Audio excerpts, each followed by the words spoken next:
Hello! In the course itself, I will explain you how to use the no line and how to place it correctly so you can develop your sales skills and so you can use it in negotiations. But now I'll show you a few examples and it will be much easier for you to understand what the no line is. And let's start with the first example. Can you guarantee Google first place within 3 months? The client says, and of course no. And this is the moment the no line is activated, because this is unrealistic wish from the client. And actually, could you imagine how this could affect your business if you say yes to such a proposal? And can you imagine within 3 months if you place their website to second or third place in Google, which is really great position, and they demand that you have agreed on first place and they want their money back? It's really funny, but it could destroy your business if you are not able to say no in such moments.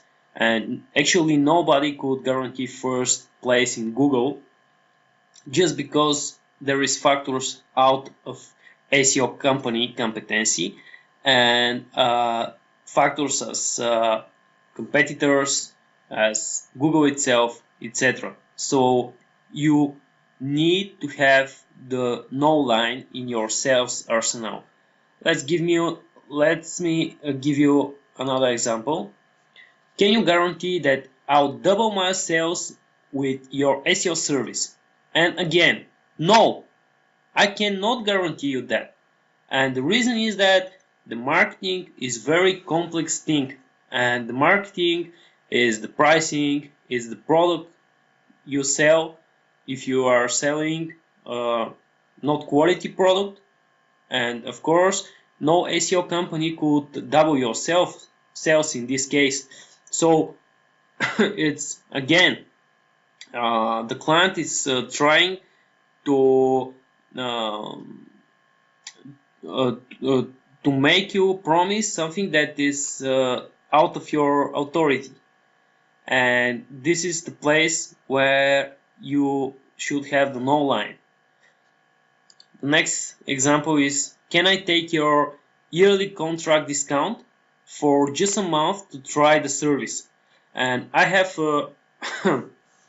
I have such experience in my sales career, and I should admit that early on, when I doesn't have the no line in my sales arsenal, I have such agreements with clients, and they claim that they are really big clients, and they'll give me something like 40 or 50 projects at once if I show them results with one of their projects.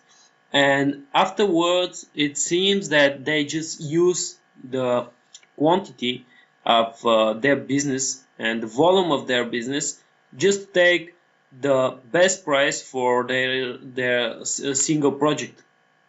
And it was really awful, because actually I gave them a price which could not cover my costs for just one project, and the idea was that this price will stay the same for 30 or 40 projects if they decide to to assign me this volume of work. And it was really nasty, because we worked for these clients like 3 months for really funny amount of money. So I wish at this moment I have the no line. And let me give you another example. Can I work for free? Can you work for free? And if I have sales, I'll pay you. And there is a lot of clients that claims this, that they are ready to invest, and but they need to see results first. And it's not really business thinking, because actually when you have business you first invest and then you're waiting for results. And this is like they want me to take the risk of their own business just because I provide them a single service. And this is not fair. And no, we cannot do this. And this is strictly crossing the no line, and they just get a slap. Let me give you another example. I need reports on daily basis. Okay, we offer mainly SEO, Google AdWords, and Facebook ads. And if we can assume that in Google AdWords or Facebook we have we could have some kind of daily basis reports. In SEO, the things are not working like this. And if this is SEO service negotiation, it's really the time for no line to take place, because actually you don't have really something new to tell every day to these clients, no matter the work is on daily basis but the results are not. And yes, in this case you should say no. Another example is, I have emails, I hate emails, I'll just call you for whatever I need. And this is really awful, and I use an online in almost every of these cases. And I say, no, you cannot send me you cannot call me instead of send me emails, because first the call is take really less efforts to you. And actually when you make your clients to write an email, then these 3 or 5 minutes they spend writing the email, it's a cost of their time, and it's some kind of check if the issue really deserves your attention. Because if they don't want to spend 3 minutes writing an email for this issue, maybe this is not an issue at all. And when a client, I have such a client actually. I have a client that call me every time and every day, and he actually pay me something like $50 for 2 weeks of AdWords or something like this. It was really small campaign, and he called me every day, and we talk like half an hour a day for just basics marketing strategies or just basic marketing theory, because the guy really don't understand this matter. But actually on the price of my service is not include the education in marketing, and I cannot afford to do this at all for this price. This price includes just a basic AdWords setup and AdWords management for 2 weeks. And no, I cannot do this. And really, I at some point I explained to him that this is not the way, and this is not the service we provide.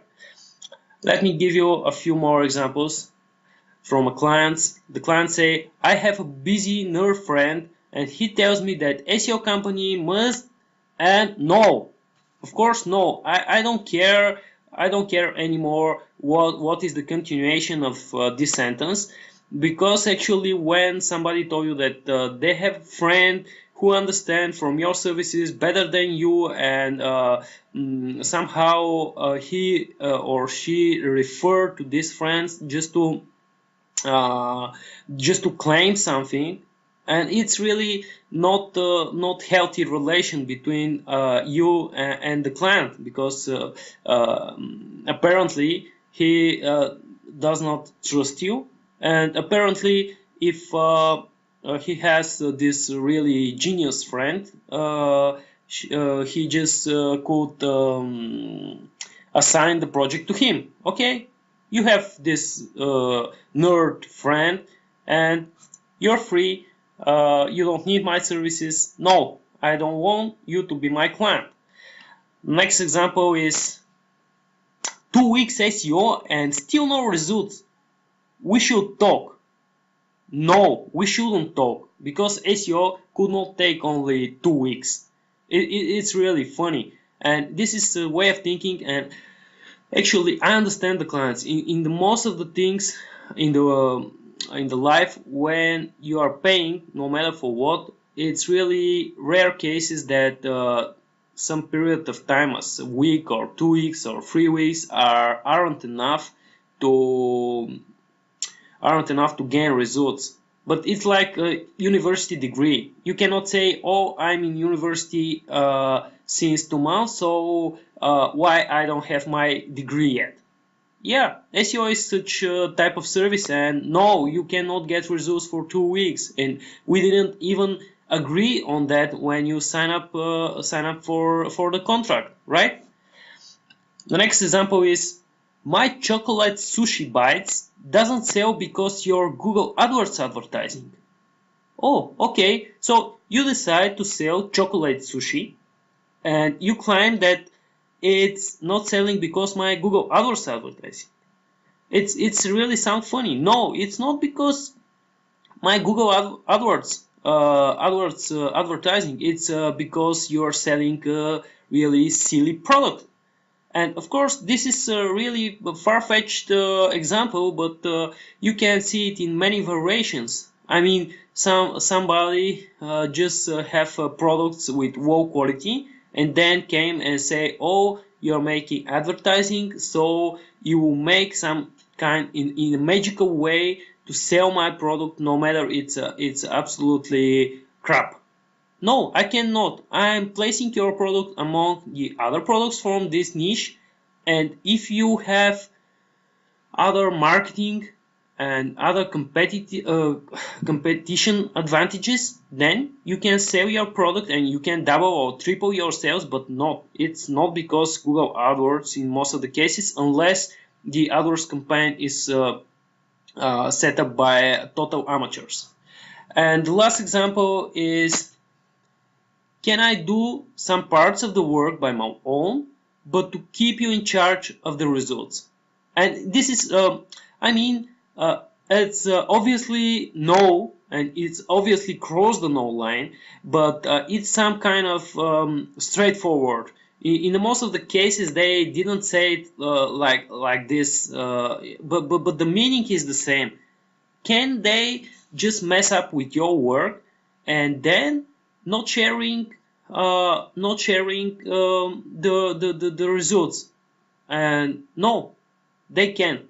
If you want to mess in my work, then you should take some responsibility of the results. And this is actually one of the points in the course. In the next videos of the course, is that the sharing responsibility is proportional to your possibility to take decision on the project itself. Because if you want to take decisions and if you want to mess in the every detail of the project, then you should share the responsibility with the company, and it's fair. If not, no, this is crossing the no line, and you cannot afford such a deal. So there is a different types of situation and different types of clients that are described later on the course. And this was just a few examples when we use the no line.